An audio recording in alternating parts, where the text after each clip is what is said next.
like to introduce everybody to River Network Charity. We've got some of our staff with us today, and I will get them to introduce themselves in a bit. And we've got Nicole from Derbyshire County Council. Do you want to introduce yourself, Yeah, Nicole? sure. So I'm Nicole. I'm from Derbyshire County Council, and I work as a youth and community engagement worker. Which is great. Yeah. No, that's good. and you work across Derbyshire and the High Peaks, is that right? So Derbyshire Dales and then the High Peak, yeah. That's great.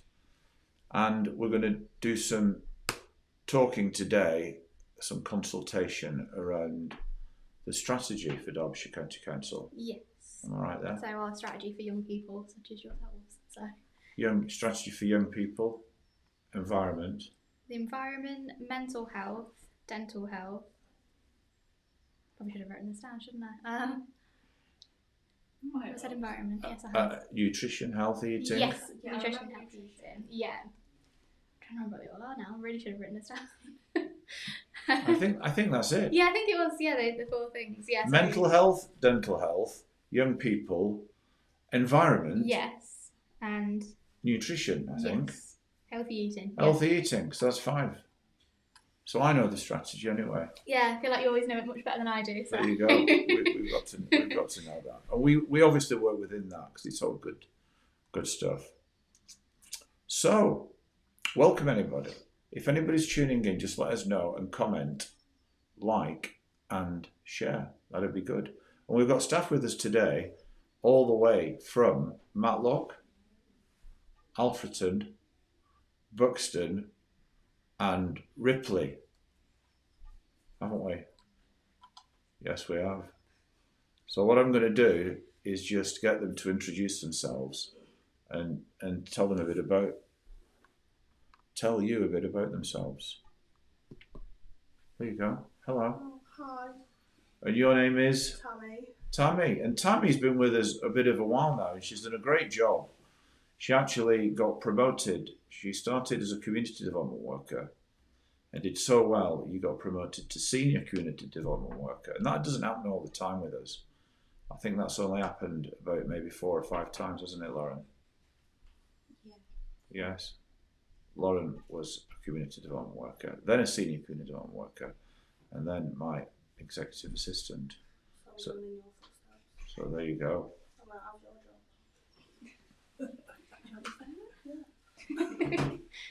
So Tammy, tell us a bit about yourself and what you've been doing since you've been with us. I've been working at the youth club in Matlock every Friday, and doing the stall on the market, just participating in anything.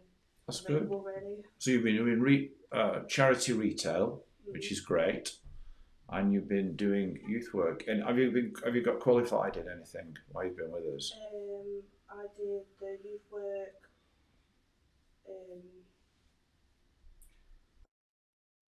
Qualification. Yes, well done. I'm currently doing children's behaviour. Excellent. Minute, so. That's good. Well done. Thank you. Great job. Excellent. And we've also got all the way from Buxton, the mighty Jade. Yeah. So tell us a bit about yourself, Jade. What I do at work? Yeah. Run a coffee morning on Tuesday. Yes. Well, it was on Tuesday. Yeah. Then we swapped it to Costa on Wednesday. Yes. Collect food from Aldi on Friday. You do. You do one of our mobile food banks, which is great and excellent. And what have you studied while you've been with us? A lot, yeah. Have you done a lot? Yeah. Good. I've done the youth worker training course. Yeah. Then I did currently doing the housing and a level 3 qualification in teaching assistant. And then I did. I'm sure you did the safeguarding thing. Yeah, level 2 safeguarding, level 2 in mental health and young children. Oh, that's good for the strategy, you see. And then I'm doing an autism course as well at the minute. And a caring young children one. Wow. So I'm on 4 courses. Look at that. So your CV is going to be it's going to be hard to condense. It's good to keep them small and compact. Well, that's great. I didn't realise you'd done so many. Yeah. I just keep signing up to them. Well, we're proud of you. That's great. Well done. No, I did like level 3 and I was struggling just with that. So well done. That's amazing. Well done. That is good. Well, we're talking about yesterday what you have done and accomplished in 6 months, and it's been pretty power packed, hasn't it? And amazing. Because I've took you very seriously because I thought we've got these roles, we've got this funding, so we need to innovate and maximise as much as we can in challenging times. So that's what we did, and I always said, even from interview, those who work hard and put a lot into it, like anything in life, we spoke last time about that, didn't we? That you'll get a lot out of it, and you've done amazing there. You built your CV, phenomenal. So just keep doing what you're doing, and get applying for jobs. Get your CV polished. Yeah. Ask the job centre to help you with it, like Adam Bridger did, because they've got people assigned there. If they've not in the dark places of Buxton, if it's not arrived that rural yet, where they help you in job centres with your CV. Because somebody had to ask, because it wasn't advertised that you could get your CV polished, professionally done. Yeah. But when he asked, they said, yeah, we can do that for you. So he got it done. And he ended up getting a really good job on the back of it in supported housing. And it's a good career and it's good money. We spoke about that yesterday. So everything you've done has been amazing. Well done. Thank you. You're very, very welcome. No, it sounds like you both like. But I like when it's like, say, different routes. We like, say, the youth nights and then the mobile food bank. Like, they're both such incredible things to do. So, well done to both of you. Like, really, really good. Sorry, I love hearing about people. So what they do, I'm like, oh wow, well done. That's good. And pun intended, they all feed into each other, so we can use the food. Yes. At whatever we do. So that's always good. It was interesting meeting in Costa yesterday, because we're doing all these community coffee mornings for like team meeting for the staff, and we advertise it for people who just want to, like, a friendship group support. And if we need to refer them to specialist services, we've got a whole referral and partnership thing on our website. And so I was at Costa yesterday in Buxton, and it was interesting to see it, because they've just gone into partnership with Marks and Spencer's. So we've got a partnership with Marks and Spencer's. So all the food's like totally familiar. Yeah, really. It was like one of our food bank nights that we do. All posh sandwiches and prawns and stuff. It was interesting to see that yesterday. It was quite funny. Right, I'm going to put the mighty Lauren on again, just to tell us a bit about herself and what she's been doing. So I'm Lauren, and then I'm now a youth worker as of tonight with you. I'm doing youth work in Chesterfield again.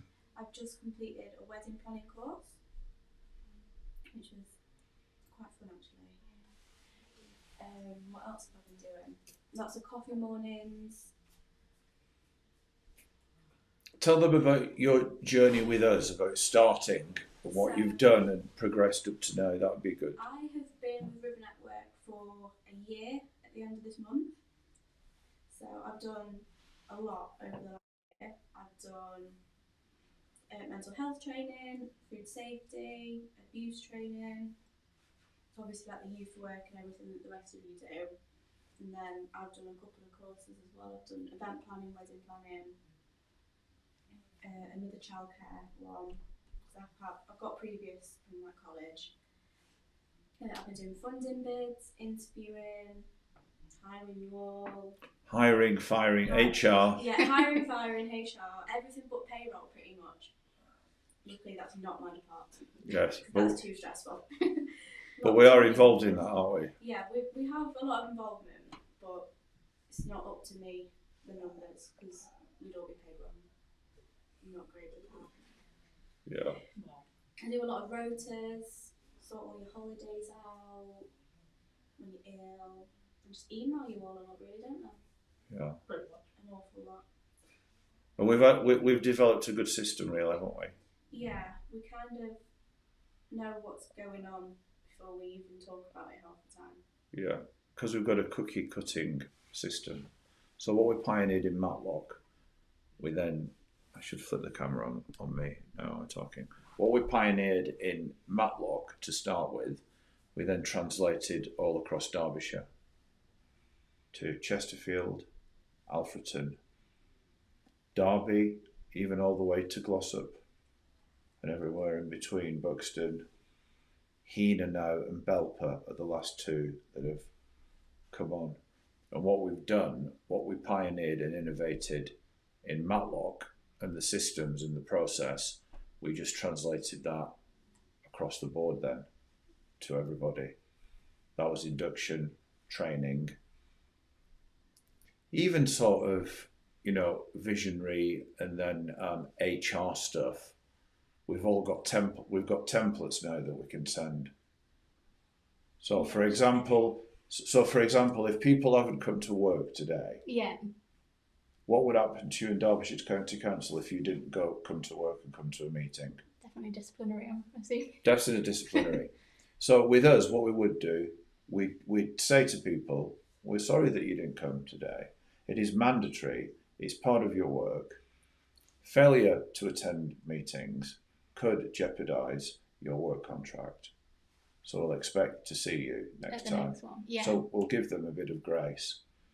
But especially within a 6-month contract, and this is helpful just to talk out from an HR point of view, within the first 6 months of any job, or even with a fixed 6-month term contract, you can lose your job for anything and everything, as long as it's non-discriminatory.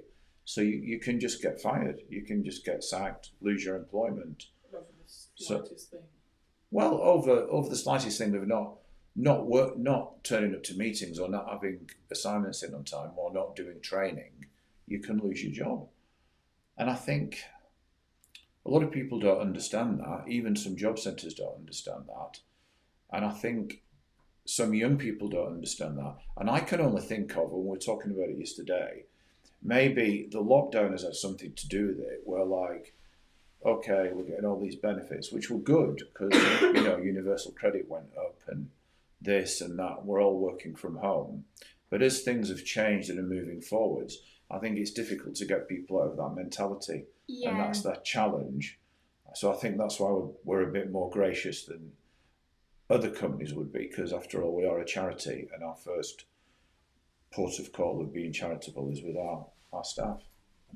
So some people haven't turned up today, and some people haven't even let us know why they've turned up today, but they'll get an HR email saying what I've just said, and then if they didn't come the second time, we'd terminate their employment because, they're not working, so. Yeah, we don't ask them to come to the office. They'll most of the time they'll come maybe twice. Yeah. And so a lot of their work is home based.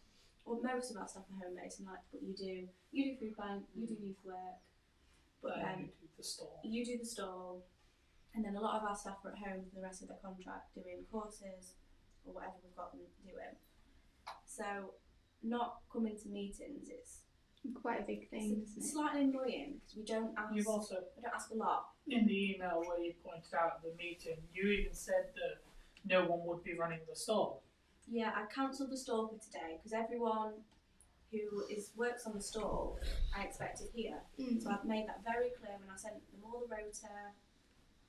So they will know, but it's up to them. But a lot of them, it's their first job, Yeah. and some it's more apparent because they don't always understand, like when you get paid, how much you get paid, when your contract ends. So some that have come straight from school had lockdown and they're now 20, never had a job. They kind of have got used to just sitting at home playing Yeah. Xbox. Yeah.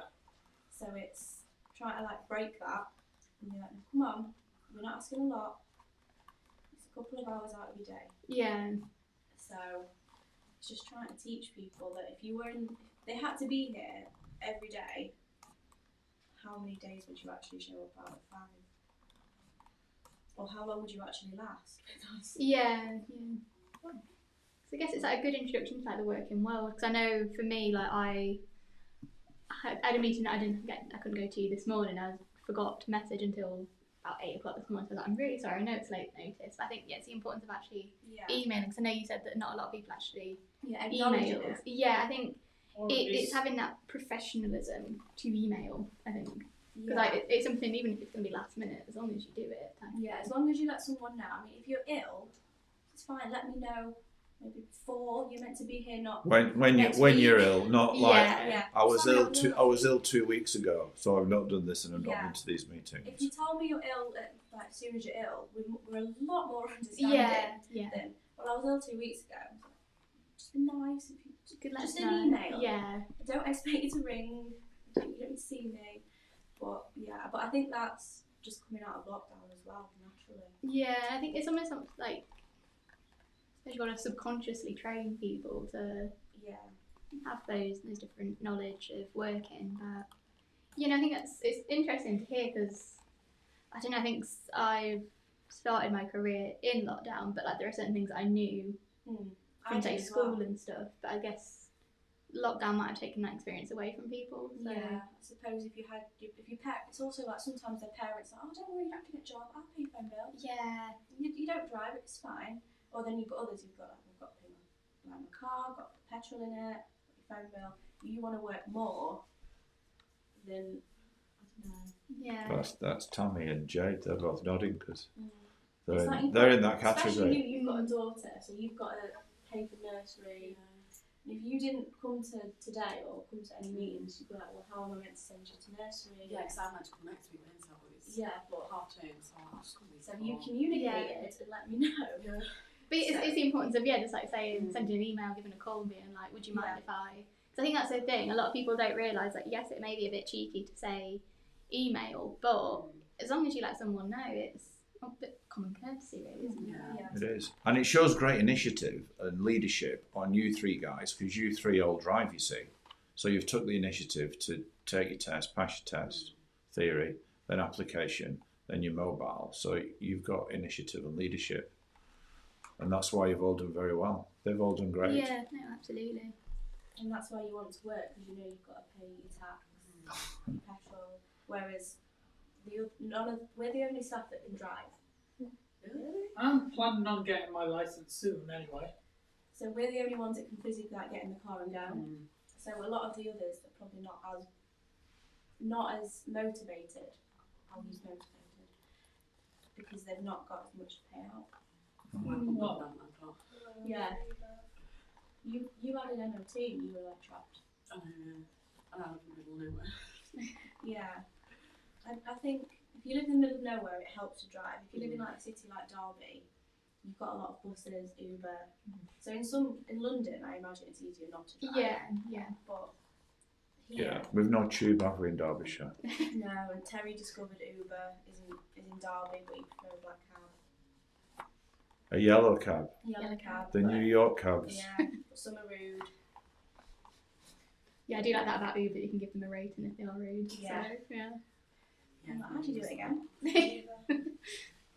Good. So I think it'd be good then to talk about and do some consultation now about Derbyshire County Council's overriding strategy going forwards. So I'll hand over to you, Nicole, and you can just ask questions around the different themes. And we just want your honest opinions. It's not right or wrong. It's just what you think and feel. How you feel. Like if you think the complete opposite of the person next to you, also completely fine. One I have remembered was antisocial behaviour. Really should have written Come that down. on, that's the There we one. go. Yeah. That's quite relevant to us. Yes, no, it because is, it do you really know why is. that's relevant? I mean, I'll confess publicly here. Because our youth night on the Earth Farm estate, Yeah. which has been going really well. We've moved it to under 12, and it's the week when you wasn't there, so you missed all this. But we had a PCSO, who we've got a great relationship. I mean, we know them personally, they're like friends. Not that they've arrested us or warned us or anything. They just go in Jill's shop and they know me and we know them, and we're very great friends with them. So one of them went in to do like community engagement and do a talk and took all these colouring things in, and it was very child friendly. Yeah. But they just gave her a really hard time and were really, really badly behaved to the point of antisocial behaviour, to like kicking the ball at the van and all this. I mean, bless her, she didn't know what to do. And this was a PCSO on the estate. So antisocial behaviour It's huge, yeah. is very, very huge. Ironically, they'd been very well behaved, hadn't they? You've been there. Or relatively-ish, as kids are, you know. But not last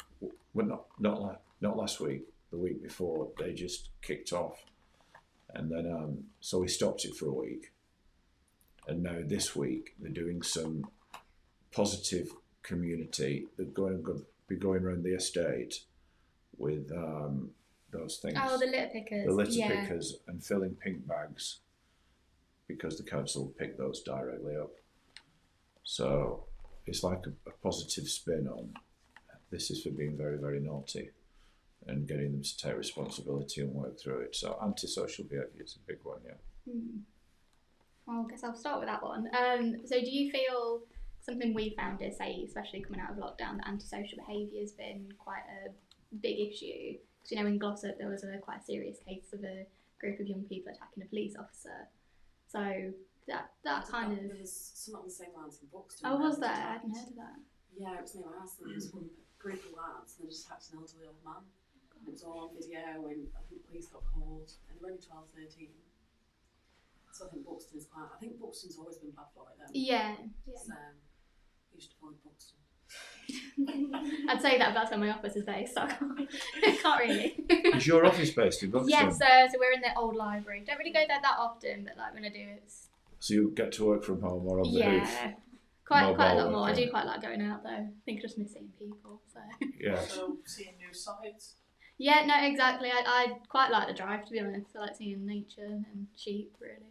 Get you out of the house. Yeah, no, exactly. I feel like even when I finished uni, I was straight into working from home. So I've been working from home for about a year and a half now. So I think it does definitely get to you being in the feels same free. room. Yeah, no, exactly. Actually being able to get out of the house and no, really, really good. So with consultation on antisocial behaviour, what are we going to ask? What are people's thoughts and views on it, and how could we help it? Yeah, so would you think, say, youth groups that you're running, do you feel like they kind of help in terms of, like, say, giving a safe space for young people to come to? And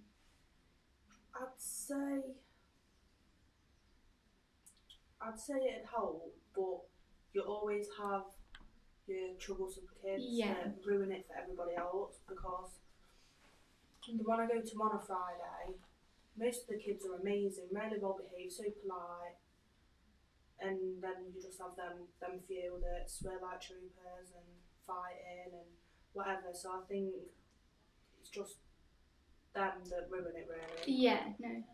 What do you think is a good strategy to deal with them? Do you think, like, obviously sitting down, chatting, confronting that behaviour, maybe excluding them for a week or stuff like that? Or I think it depends on the child, really. Yeah. You never know what they're going through at home or school or exactly. bullying, things like that. So I think it's just more getting to know them and seeing what works best for them and work with them to sort it if possible. Yes, that's good. Excellent. I would like to point out, there was a youth group I went to in Ripley that's called Blend. Occasionally on like the 6 weeks holiday, they did a list of stuff that they had. I went to a few of those, and well, they were actually quite interactive with the stuff. And also during like the normal school days that they would do it on, sometimes they would have it where you could actually do cooking there, where they would have had like ingredients brought in. So you could actually like bake like some cookies or other stuff. That's about it. That's good. So, like, kind of like giving you like different skills, so like cooking. Yeah. Okay. Saying that the first thing that I really liked doing was cooking, Yeah. and also playing pool, which they had a pool table. They also had like two different like video game consoles in there. Which, well, they had some games on them, but majority of them were like racing games, which I didn't like. So I just stuck to the pool table mostly. Okay. That's good. Yeah, pool works, doesn't it? We've Yeah. got pool at Chesterfield. You've got Find pool. out how well that works tonight. You've got pool tonight. I'm going to be on it, winning everything. Or you can play with the children as well. You can see how many you can beat. Well, how many can beat you?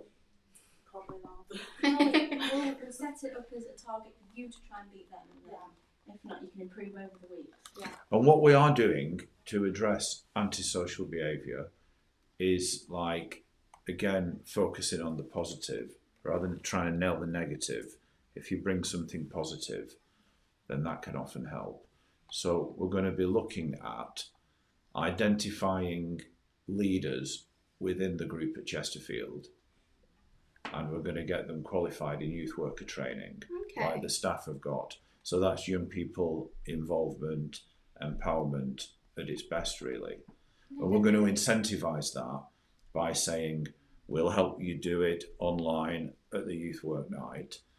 And if you do it and complete it, we'll give you a 6-month free phone contract with unlimited calls, texts, and I think it's 30 gigabyte of data a month. Yeah, it rolls over anyway. Yeah, that rolls over monthly, but it lasts for 6 months. So that's what we're doing. Has Lauren told you that? No, well, there you go. Yeah, we haven't moved So we're this not is, fully planned tonight just yet. yeah, but there you go. So that's good to add to what the consultation is. That's what we're doing, is trying to involve, outreach, involve, and then empower, and not just use those words, but actually quantify that and qualify it through getting them trained and qualified as well. And therefore then when the funding runs out, or even if the funding continues, that you've got the local community taking responsibility for the local community, and the local young people taking responsible, and a sense of pride, achievement, goal, accomplishment, all that. That's really good to do. Yeah, no, definitely. So we are doing that, which I think is great. And Tammy's leading on that with Lauren. Goodo. Do we need to talk anything else about antisocial behaviour? That was probably about it. So what should we talk about next? Potential environmental issues. Do you feel like that is something that you are, let's say, bothered about? Like, would you say, I don't know, bring a metal straw with you when you go out, that type of thing? Are you bothered about making sure it's good for the planet, basically? Is that something at the forefront of your thoughts? And be totally honest about it. Yeah, if you're not. Paper straws. The paper straws aren't great. No. They close, don't Well, they? I bought Yeah. They close too quick. I have to keep going into it more. Because milkshake, you choose as 10 in one go. I have got a metal straw that I can take out, but I just forget. Yeah. But at home, we use them all the time. Which I feel like on my teeth, I wouldn't like a metal straw for my teeth. Don't, No, I just got don't paper use ones because straws. Bella mostly. being great. Yes, Exactly. exactly. She'll run with it. And then it'll do something. She just has paper. I think. I mean, I'm all for it, right? I really am. But like you see things, if you look, and you think this just doesn't make sense. For example, I love sparkling water and ice cubes. Confession time, you know that. So I drink sparkling water a lot. So I have a lot of sparkling water in the fridge, and I get the bottles, and all the bottles are plastic. But yet, the straws are all paper. Do you know what I mean? And then listen to this one. If nobody's thought about it, I haven't got answers. I'm just getting it out there. All the COVID testing kits were made out of Plastic, I yeah. think I said that, didn't I? Yeah, aware of all the That COVID makes sense. testing kits gone. Do you know what I mean? So it's like, I think good stuff for the environment. And you see a lot of MPs doing this in councils, and you think, is this a PR exercise? And part of it is, and it works. But like we're doing on the Earth Farm, we're getting the young people going around litter picking and keeping the environment clean and safe. And I think that's good. And I think also if you have a spirit of excellence, like I said about the equipment in here and what we like to do with the organisation and people, that a spirit of excellence attracts success. I think if you've got a spirit of excellence, that I cannot throw anything on the floor. I just can't do it. You know that wooden thing I picked up in That cocktail. the cocktail stick, the wooden one, which is okay because it's wood. That I picked up and I couldn't put it back. Obviously, you know, with current circumstances. So I had it in my hand, and there was no bin all the way from the Crescent Hotel to the car. So that note is now in my pocket. Now, I'm just making that point that if you instill excellence in people, that excellence translates to every part of your life. I, for example, and I use this as a good illustration, after I've had a meal, or Jill and I have eaten, my beautiful wife, I wash up immediately. I didn't always do that. When I was single, and in my first bed sits and then nice house and a nice estate as I was progressing and developing professionally, it'd all pile up, you know what I mean? It'd pile up. And then I heard a message one day and somebody said, oh, you think you're going to do this here, there and everywhere and all around the world, but you can't take authority over the dishes in your sink. And I went, ouch, that's me. So I made a decision from that day on, I'm going to take authority over the dishes in my sink, because if you take authority over small things, it translates to big things. And if you don't, so I think it's just perpetually instilling in families, teams, organisations, county councils, whatever, basic fundamentals of excellence, where it'd really help, you know, because, you know, for example, let's take it a step backwards with the straws that kill fish and birds or whatever. Turtles. What if the people put the straws in a bin? Yeah. Do you know what I mean? I mean, that'd be a lot easier for me than banning straws, or suddenly you're a great organisation because you do paper straws, you know, that nobody gets to drink through.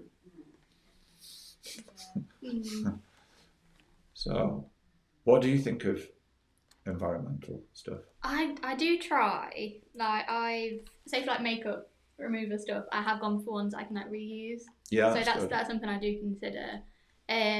Another thing, more for saving money, I'll say go for something bigger plastic wise instead of going for several little ones. That's good. I do that with my sparkling water bottles. See, so I'm an environmentalist. I've started going down Co-op and Bakewell to do all that zero waste thing, because they've done all this massive zero waste things. You just buy what you want, take your own container, fill it all, and then you just buy what you want.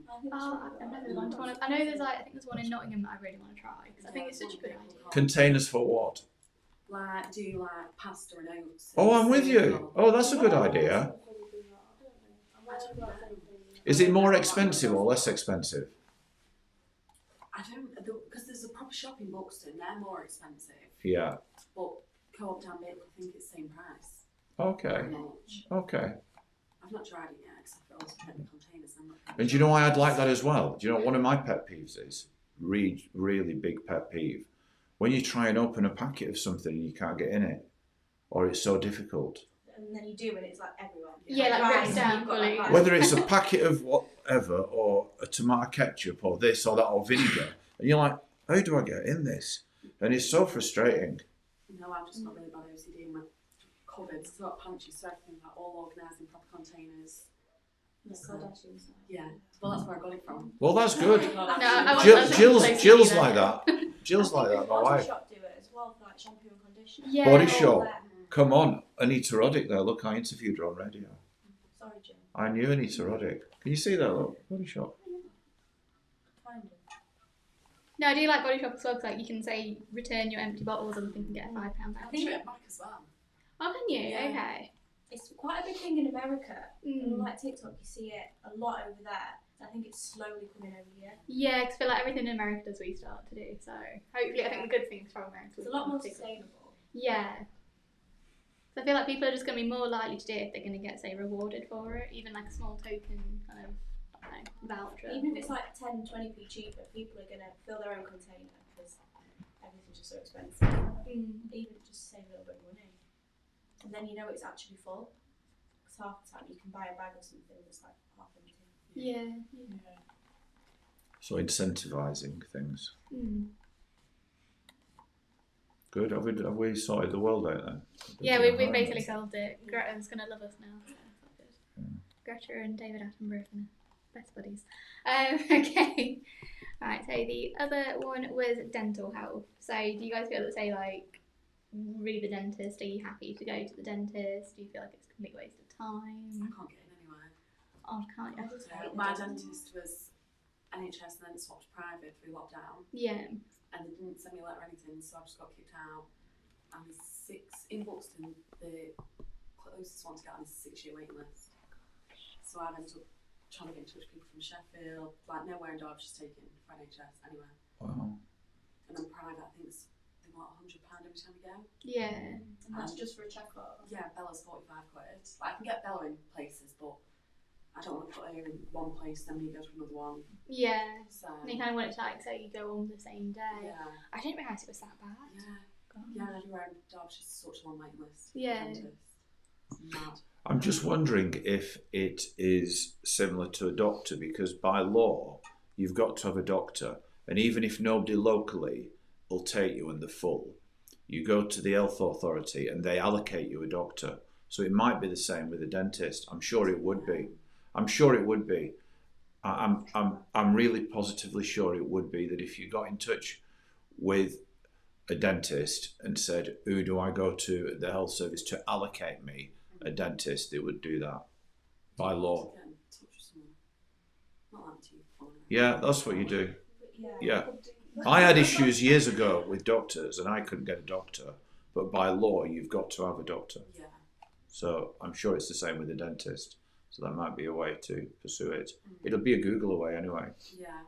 Everything's a Google away these days, isn't it? So, I mean, I like the dentist.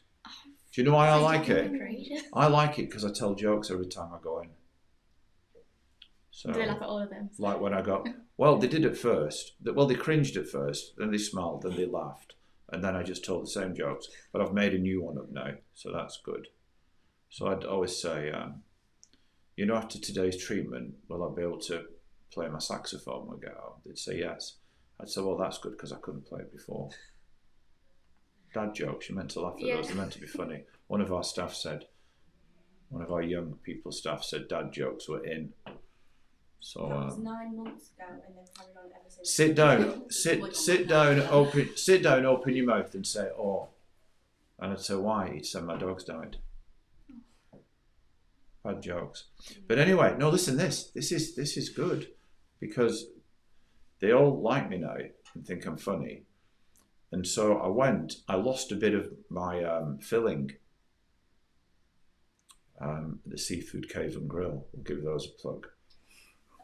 And it just inadvertently came out. I wasn't like chewing anything on that side or anything, but a little bit, but I thought it was a full one. Anyway, so I tried to get in, and I got in, but it was just part of the filling. And so I always have joke and banter with the dentist. He's my friend. I've just given him 2 of my books. I'm going to give people books today, by the way. Thank you. Copies of my books. I'm glad that's come up because I wanted to do that. So I'll do that.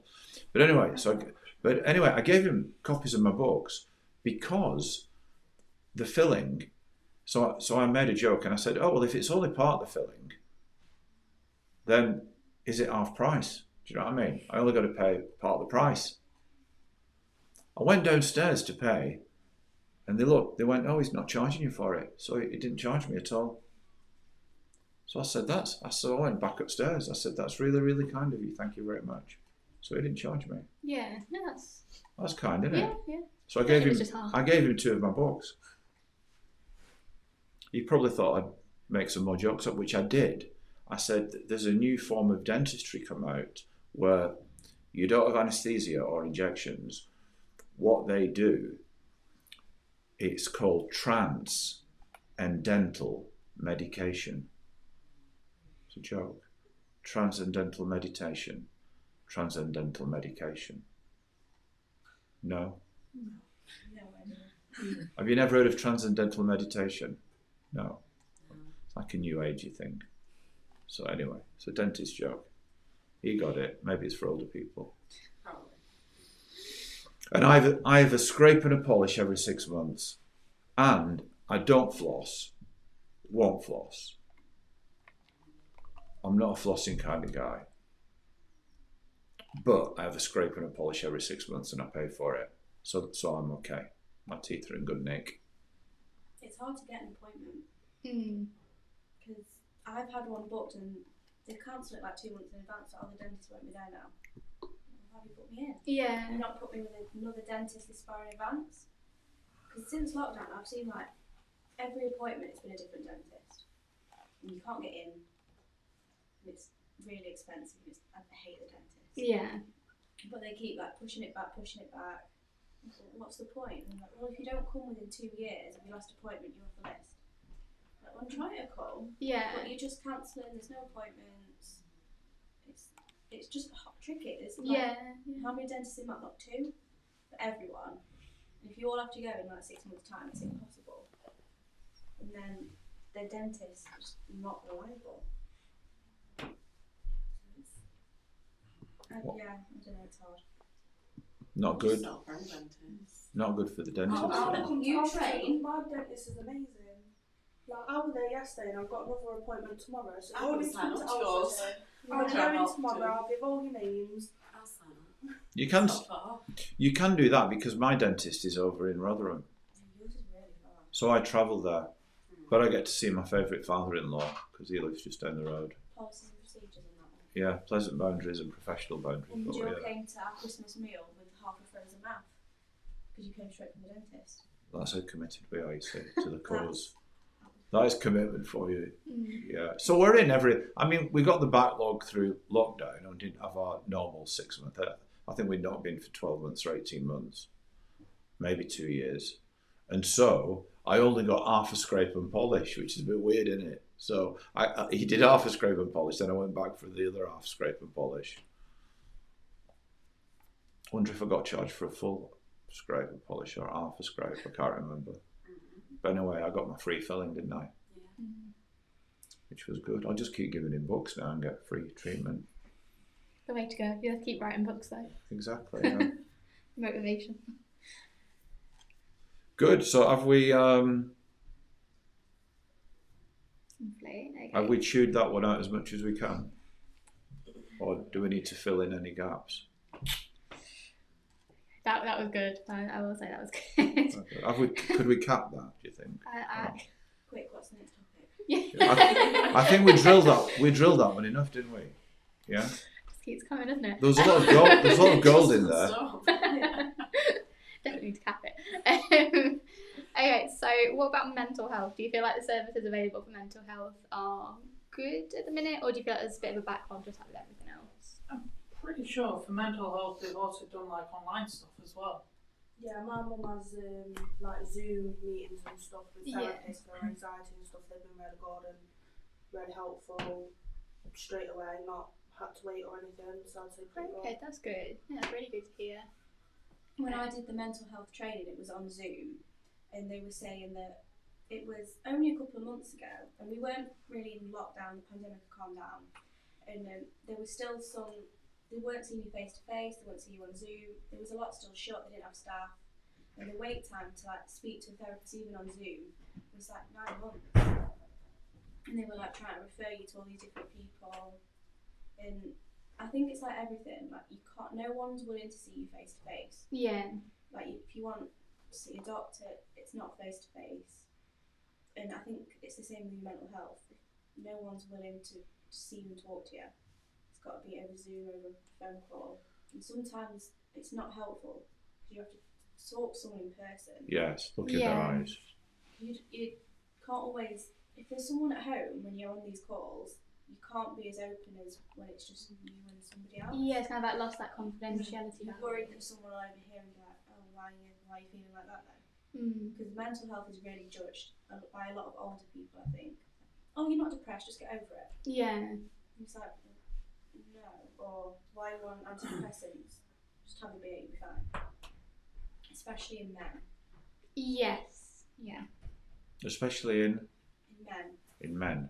Yeah, like. Oh, you mean judgment towards men Yeah, with their mental health? is Yeah, like get over it, man up. Yeah, Yeah. they're not expected to feel like that because they're meant to be. Yeah, it's like man manly up. and- Yeah. Yeah, Why do you man, feel like that man up? man brain, male brain. But yeah, that's the whole of it. We're not getting into that book. No, Yeah, but we are talking about mental health, aren't we? But I don't think in men it's taken as seriously as women, No, I do completely agree with that. which is why obviously a lot more men commit. That's kind yeah, of you. no, exactly that. Like, say more women are likely to get diagnosed with like, say, Especially in depression than lockdown. men more likely to. You've heard a lot of cases as such and such has gone missing, and then later on you found them taking their life Yeah. because a doctor will refuse to see you. They pretty much shut up. They have no one to talk to. You feel like you can't talk to your family or friends because they'll judge you. So you've got no one, and it just like builds up, I suppose, doesn't it? And then you find the only way to make yourself feel better is just to, well, some people obviously thought ending their life would make it all better. Or medicate or self-medicate. Self-medicate. Self-medicate. A lot of people turn to alcohol, didn't they? Yeah. Drugs. Yeah. I don't think there's enough help out there. I just know for me, well, my mum and my granddad and one of my grandmas are always there for me, no matter what. So Some people good family don't have support. that. Good family support. Yeah. A lot of people aren't that lucky, which is why sometimes things don't always turn out The way. in a nice way. Yeah. That's right. I think that's one of the best things for mental health is good family support, good friendship group. You know, a good friend is often as good, if not better, than a counsellor. You know what I mean? Yeah. And good support group. I mean, that's why we've started the community coffee mornings, so people can meet face to face and invite the community who needs a friendship group or a support group, and we can have additional stuff. But I've noticed that even with some of the staff that we've inducted and then had meetings, we'll buy people drinks and buy them food, meals, but they don't just even feel comfortable To eat. to eat with people or even to receive a drink, you know, an non-alcoholic drink, obviously, or food from people. So when I was that age, if anybody offered me and they gave me a menu and said, you can have what you want, I'd have what I wanted, you know what I mean? So we would have 90%, if not more, of our staff inductions where they didn't want food. Yeah. So That was like me. sorry? That was like me. Was that like you as well? I didn't eat. You didn't eat? No. I think it was only me and Terry that did. Yeah. There you go. I felt a bit too under posh to be in that hotel. Yeah, You- it was Posh. posh. It was Yeah. posh. You felt it was posh. Yeah, very. So did that make you feel a bit intimidated or a bit? Yeah. It did. It was the Crescent Hotel, Yeah. wasn't it? I think it made it worse that I had Bella as well. Because I thought, well, I'll just not eat anything. Because I'm sure once Yeah. Well, she could have had something. We would have bought her something as well. Yeah, but it would have gone everywhere. She's a very messy eater. That's okay. Then you'd have felt pressure that. Yeah. Yeah. I do it when we go out and she like chucks things on the floor and like go up after and just clean it all up and see. I'm like, because I used to be a waitress and like it's the worst thing ever. Like getting keys out of the carpet. I'm like, Yes. Yeah. I hear what you're saying there. I mean, one of the reasons that I like doing stuff in places like that is to break off that, because once you've been there once, you might feel that. If you came the second time, it'd diminish. And so you've been there before, so you like feel okay in there, and it's like and I even said it publicly, didn't I? That we want people to feel worthy and they've got access to places like this. Yeah. Because normally that would be for the good and the great and the chain gang and Yeah. I mean the mayor and this and that and the who's who of the, you know, community zoo, if you know what I mean. It was quite funny because one counsellor said to me, it was really funny, because when you do really successful things, you'll always get a kickback, one or two, you will always, it's part of the course. And this counsellor guy said to me, he said, if I could just give you a bit of advice, young man, you know. I said, okay, please, yeah. He said, it's normal procedure for the mayor to give the awards out. I said, this is the new normal procedure, councillor. And I did speak to the Honourable Mayor before, and we've got an agreed agenda where he was doing his speech. his at the speech beginning, yeah. and introduction at the beginning. I said, but thank you so much for your feedback, you know. So everybody's got opinions. But so some people wouldn't want young people and charities and people they're supporting in venues like that. So I think, yeah, I want to use these because the people who founded them, the philanthropists like this place we're in now, if you study the philanthropists in Derbyshire and the Industrial Revolution, most of them were Christian philanthropists. So they did, as well as making lots of money and providing lots of jobs, they did philanthropic work towards the poor or marginalised or people with mental health, or it would have been, you know, gin back in those days and all that kind of stuff. And they were very welcoming and instilling values that we're trying to instill. So that's why we did it there. But equally, if we went to Wetherspoons, we'd still have 90% who wouldn't eat. I think it's just with lockdown though, like, some people just don't feel comfortable, especially when it's like first time meeting someone. You're just not 100% comfortable. Yeah, I get that. I It's will that time also anymore. point out Yeah, I understand that. a certain thing. Some people may not feel comfortable doing like group meetings if they've had COVID because it might have a minor effect on them. So like when my mother had COVID, when she was pretty much clear from it, she couldn't go into any like shop or any like place that would be highly public. She would have, in a way, a mental breakdown.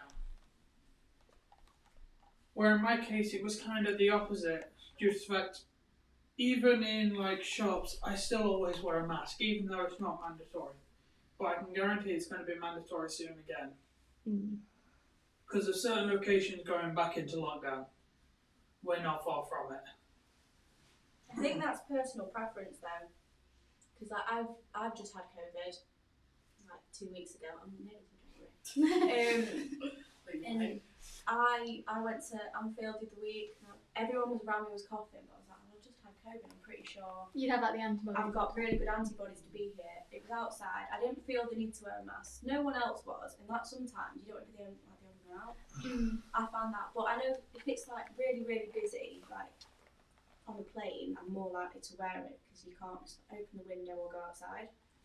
But I feel like if you're outside or like quite a big space, I don't really feel like you need to anymore.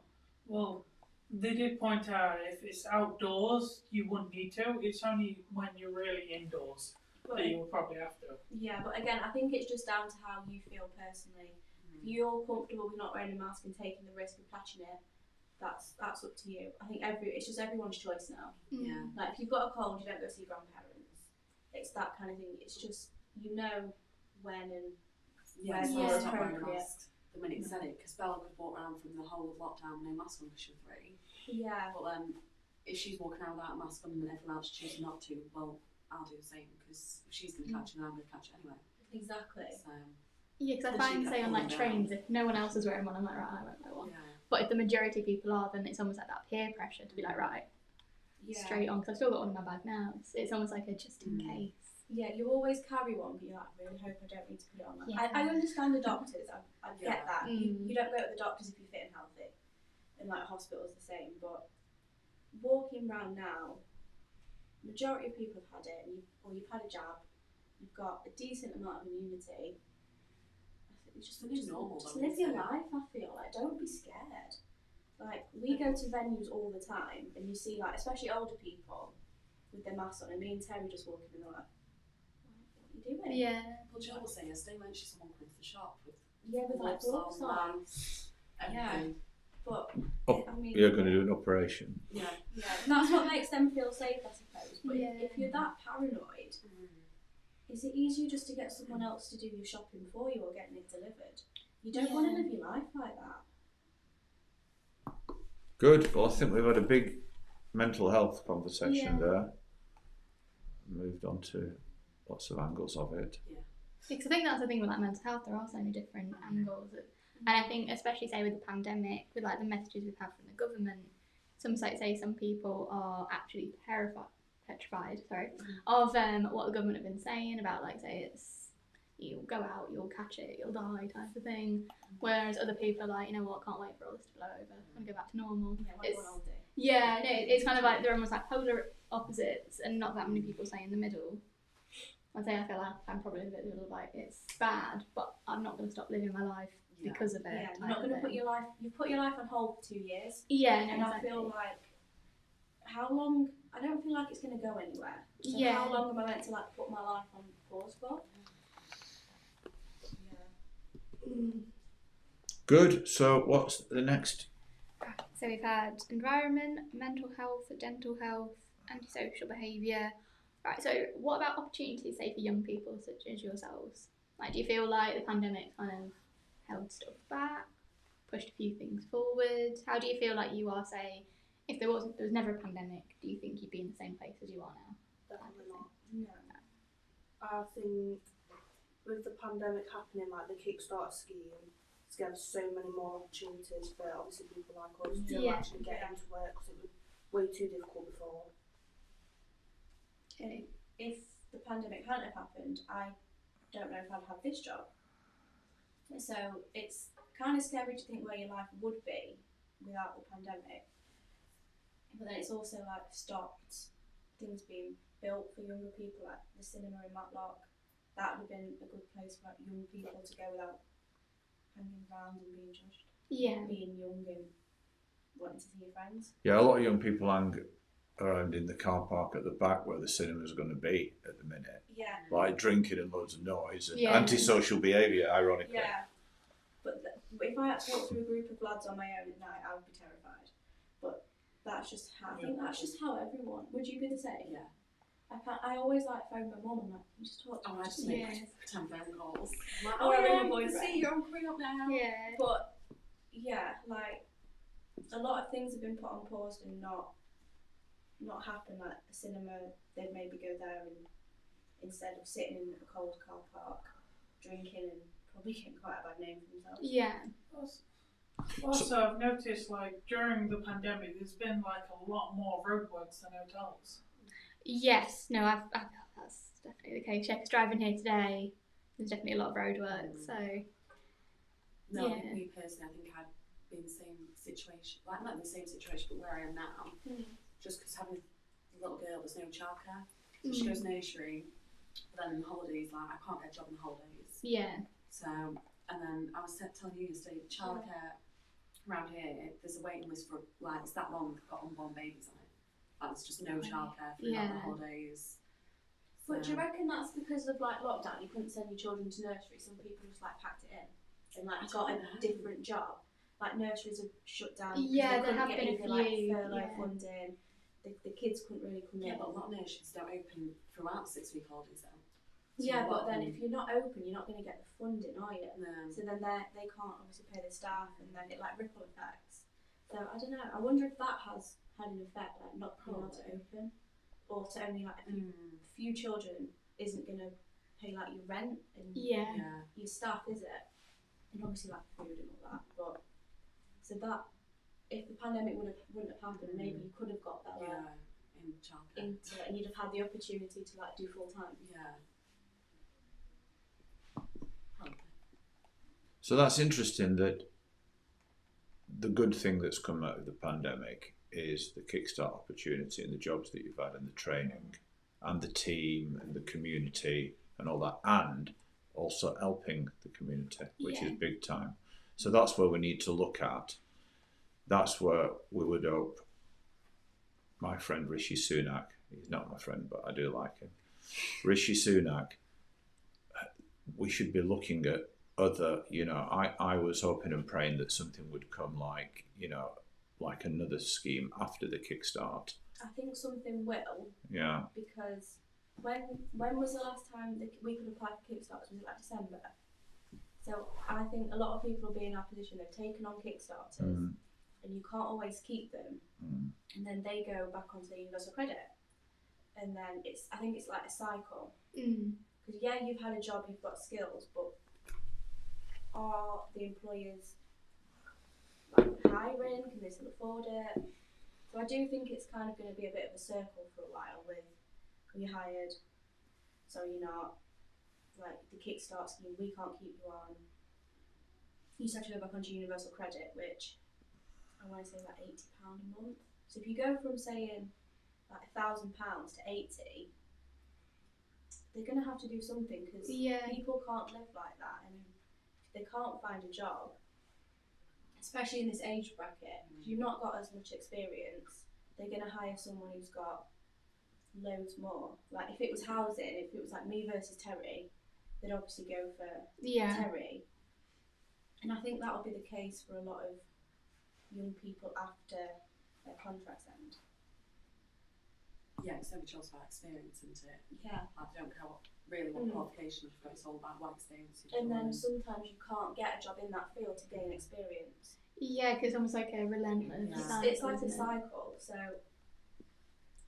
they might have to come up with other schemes. I do think there's going to be a lot more people in the 18 to 24 that will be back on universal credit, because either it's not worked out or they just can't be kept on. Yeah. And I think also, with local councils, and how we're talking and working together, and the funding that local councils have got, when we've then got a set of trained, qualified, experienced people, like we've put in our funding bid, it's a perfect opportunity then to continue that for 1 or 2 years. I forget how long that bid is for. Yeah. So, we've currently got a bid in at the moment, and it'd be great if we got that, because then Derbyshire County would get the cream of the crop of trained, experienced, qualified, and that is true sustainability as well, so we'll see. If we don't, we'll still do what we do and we'll make things happen, because I spoke to Sarah Dines MP and walked around the Earth Farm estate with her, and she really helped trigger or kickstart, pardon the pun, our youth work on that estate. And I mean, that's what she did. She triggered it. She's done nothing else and didn't offer to do anything else. Not that she could anyway. And she's private secretary to Boris Johnson now, and he's got enough on his plate. But the fact that she triggered it was good, and the fact that she met with our young people and staff was good. There's a picture there, actually. And the fact, she's there, anti-crime campaign. There you go. There. So, and the fact that she said she came from a council estate like the Earth Farm. I came from a council estate. And the fact that she watched a television show about a female barrister, when they asked her at school, what do you want to do? She said, a barrister, and they all laughed at her. So she said, right, I'm going to dig my heels in, and did it. And she became, a really excellent barrister, and become an MP. And so she's got a very inspirational story. So I forgot where my train of thought was going there. But it was worth saying anyway that as a continuation and sustainability, it would be great for funders to look at people who have maximised and organisations who have maximised the Kickstarter project, because otherwise that would be very sad. That would be wasted. In one respect, but it wouldn't, because people have developed and grown, and the CVs and experience, and they will do well. There'll be places for them. But we could continue in the growth of our charitable work and in people's development for further time. So that's what we're going for. We've got a couple of bids in for that at the moment as well. So.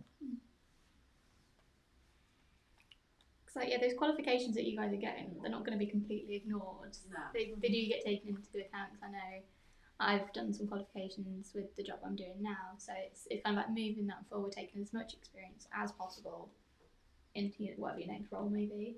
Yeah, because if you want a next role. Yeah, because I want to possibly a teacher assistant and go into a teacher. Yeah. And I keep seeing little ones like mental health and autism.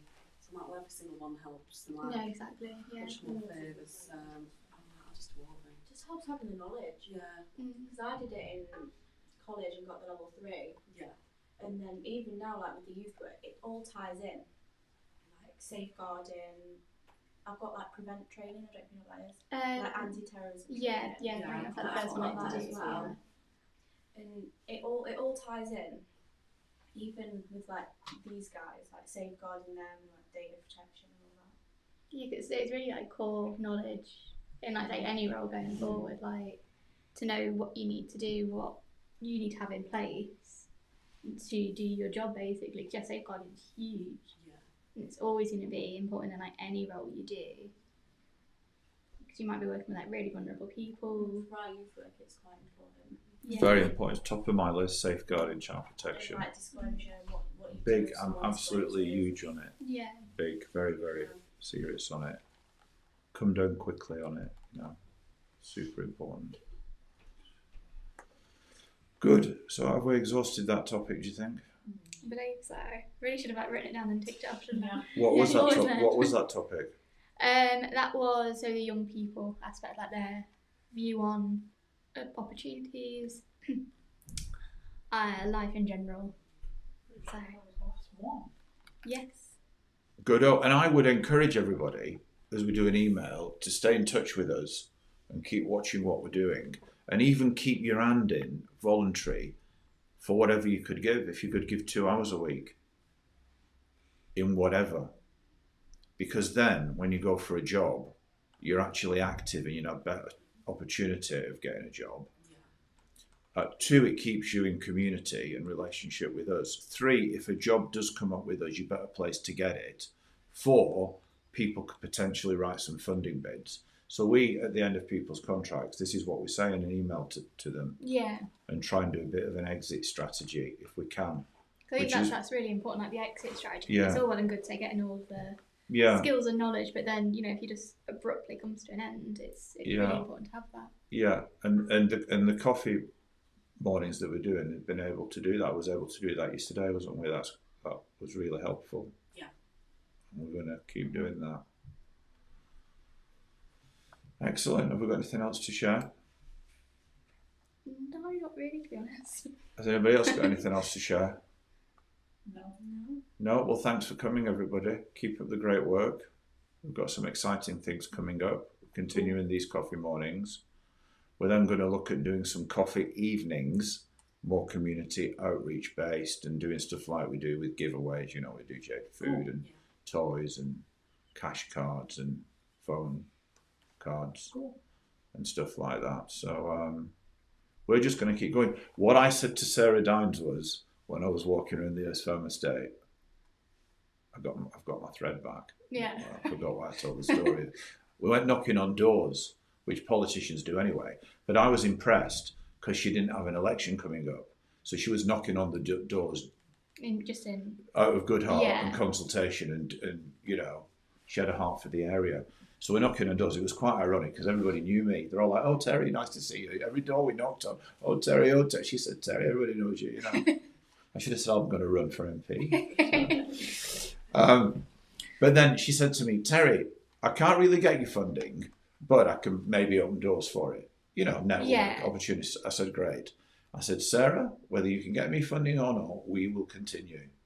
And she said, "Terry, you're absolutely right." She said, "Personalities change communities, not money." No, absolutely that. And I said, "Yes." And I'll get money. I'll get it. It'll come to me. Because if you've got vision and you've got a good heart and you've got good motive, provision follows the vision. It just happens. I can. It's happened to me for the last 30 years, And it happens all the time, doesn't it, Lauren? Yeah. All the time, doesn't it? Like we were in Hena and this man who wanted to meet Terry just happened to walk in, and then now he's like come to our last 2 coffee mornings and he's coming to Alfreton. We're coming to Alfreton. He drove 1.5 hours to be part of what we're doing. Wow. That guy. Yeah. And it was Oh, just well, from yesterday with Yeah. and it was just. Do you know what somebody said about the hat? Because I was talking to somebody last night about him, and he said, "Oh, I know him," and I said, "Yeah, the guy with the South African Australian hat." But as I was saying that, he was saying exactly the same time, "The guy with the Indiana Jones hat." I said, "Yeah, he was just short of a whip, and the guarding the chalice, the cup of Christ, But it was by chance that you 2 kind of met, wasn't it? Yes. Yes. If No, he you didn't. said No, something he. led him to be there. Yes. No. Yeah, that's Felt right. like he had to be there, and then Terry recognised him instantly, and then As he walked through the door. And that was interesting with the lady from the voluntary organisation that's not CVS in Chesterfield when I was walking past with my wife, and she sort of beckoned me, and I told that story. Yeah, didn't I? no, I like that. And I had my crazy hat on. oh no, not that one, the one with the ears. Yeah, I've got a hat that has ears on. They're not real ears. But it looks like. It's like a walker's hat, and it folds up. And so I really like it. It's very lightweight, but it's probably very nerdy looking. It's probably very nerdy looking. If a fisherman was going to wear a hat, it's kind of like fluffy and goes down it. It's that. I was thinking almost like the Walker hat. Like fluffy. Yeah, a bit fluffy. Yeah. I'll send you a picture. No, we've not got one in the wall. She probably thought I needed help. That's why she beckoned. That's why she beckoned me in. But that led to a great partnership and relationship, didn't it? She's a lovely lady. Do you know that lady? No, I haven't actually heard of her. I'm assuming my colleague in Chesterfield probably does. Yeah, she's very cool. Yeah. Great lady. So, yeah. We've made a lot of partnerships. Like we've met you. Yeah. And you're also linked to the Zoom that Tammy's doing. So we have met a lot of people that's really helped us. Or they just know Terry, or everyone knows you. Don't. We don't go many places where you're not known. It's a good way to go about life, though, isn't it? And Lauren's known now. Yeah. It's passing big sunglasses. I'm just going to get one of them hats and one of them ponchos that Terry keeps wanting me to get. Hats and big sunglasses. Yeah, but then everyone looks like that if you wear one. That's a tribe. I'm not going to wear That's one. our tribe. No, he tried to get me one yesterday. I was like, not happening. Tried to get you what? Yeah, I was joking. I was joking. But Jill refuses to wear them as well, even in Disney as a child. She was like, I'm not doing it. I was joking. No, but I did say, because we've got blankets in the car and cushions. And so I said, you should wear it. Jill said you should wear it as a shawl because it was raining, and Lauren just said, And then Terry joked that we should just pretend I was homeless, like homelessness that we're working on. Just pretend that they're taking me out for the day or something. Thanks. good. Keep your sense of humour. Keep laughing. Great. Well, thank you for coming in. You've done well. And you've done great with the media training. And again, it's great because it breaks stuff off you just being in this kind of environment where you at first you'd think, I think that most people, the greatest fear is death, public speaking, and being on camera. Yeah. So you've overcome a lot today, and it's good to put people in those environments.